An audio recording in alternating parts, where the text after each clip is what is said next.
What's up, everybody? My name is Dirt Monkey, and you're watching my masterclass for Soundteams.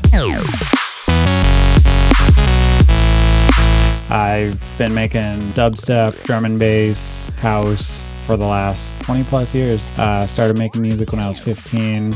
I'm 38 now. I've been touring pretty heavily for the last 10 years, playing shows all over the US, out of the country here and there. Today's masterclass is going to be mainly focused on sound design of wobbly bass. So if you're making a dubstep song, you want to make something really wonky, that's what we're going to get into. I love using Ableton Live. I've always used it. Used Fruity Loops back in the day, but switched over to Ableton. I'm on Ableton 12, and I mainly use Current for my bass and basically for everything. I use a handful of other synths. I like the Korg M1 for the classic kind of retro stuff. Yeah, it's gonna be fun.